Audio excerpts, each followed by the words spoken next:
to my channel. This is Leo's Nerd Talk, and today we're going to be talking about Godzilla versus Kong. So let's get into that.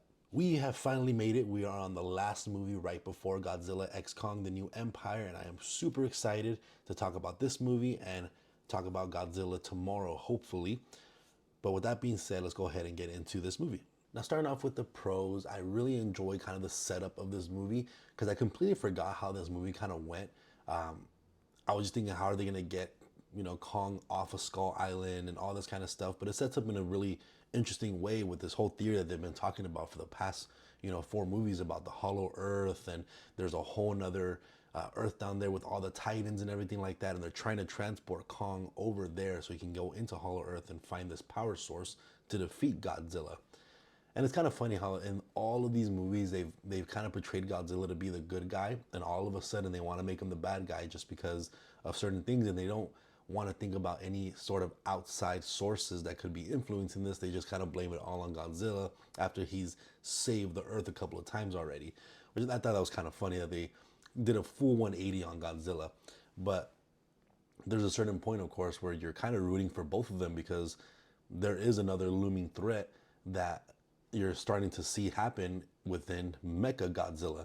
And I completely forgot that Mecha Godzilla was in this movie. I do remember that Godzilla and Kong do team up at the end, but I forgot what was the monster that was the threat. And Mecha Godzilla is such an awesome, awesome addition to this movie. It just makes it so much more, outstanding and just out there, like the Hollywood Godzilla movies definitely lean more into like that campy side where everything is just so big and grand and epic.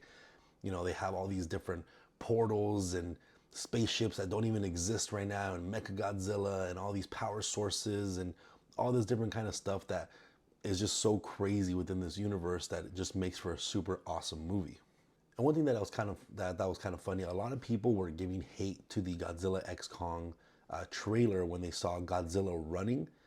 And watching these movies pretty much back to back to back, Godzilla runs in every single one of them. Like, that's not a new thing for Godzilla. So I don't know why people were giving so much hate in that trailer that Godzilla was running.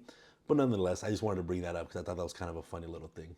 And while we are kind of focusing on a new sort of family, we are still kind of following up as well as the family from Godzilla King of the Monsters.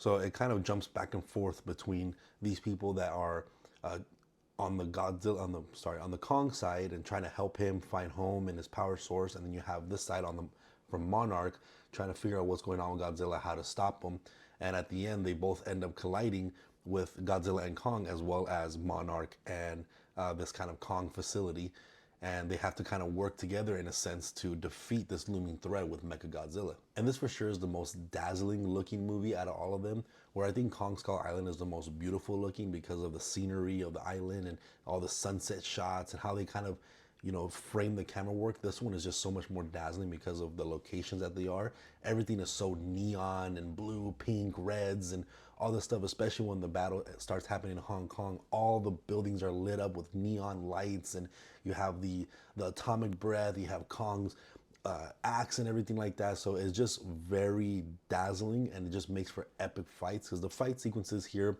are amazing throughout the entire film. This one, again, learns from the mistake of the original Godzilla, and they don't tease at all. You get fight sequences all the time. You get a round one fight in a sense between Godzilla and Kong within the first 30 minutes or so, and then they're constantly showing Godzilla fighting, Kong fighting, all these different sequences. You have the Mecha Godzilla kind of coming into play. So this movie definitely delivers on that big giant monster battle, just like King of Monsters, but I think this one does it a lot better because the fight sequences in this one are just so much more epic and feel so much more intense than any of the other movies have before. And I just like that every single movie that we get in this MonsterVerse universe, we're just kind of going further into the lore of all the monsters and how they got there, what their world looks like, all the different power sources and all this kind of stuff. So I just really enjoy kind of more of the lore that is being built within this universe, and I hope it goes even deeper in Godzilla x Kong. And lastly, I say this all the time, but this is just one of those popcorn movies again that you can have fun with some badass monster fights and just really just enjoy some Godzilla and King Kong action. That's what these movies are here for. They're here for entertainment, for popcorn fun, and that is exactly what this movie is.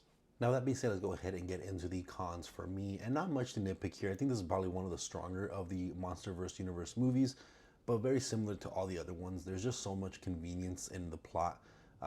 Like Millie Bobby Brown and the other two characters, I don't know their actual names, but like Josh and Bernie, that's the names of the movie. It's all for convenience. Like the final battle is taking place in Hong Kong, and their characters accidentally go into this apex kind of pod and get sent to Hong Kong. You know, out of everything that they could have done when they're breaking into this apex building, they could have hid behind a wall, they could have hid in another pod, they could have left, but no, they had to go into this pod by accident and get sent all the way to Hong Kong so they can be at Hong Kong for the final battle so that they can help Godzilla and Kong. It's just a bunch of different things that are convenient for the plot, because if these things don't happen, the plot doesn't drive forward. So it's just one of those things where all these movies do this. It's just so much convenience within the plot, but those are just very small things. Like I said, especially with these last two movies with King of the Monsters and Godzilla versus Kong, you go here for the monster battles, and it definitely delivers in the monster battles. Let me know what you guys think about Godzilla versus Kong. I'd love to hear all your thoughts in the comment section down below. Make sure to hit that like and subscribe button.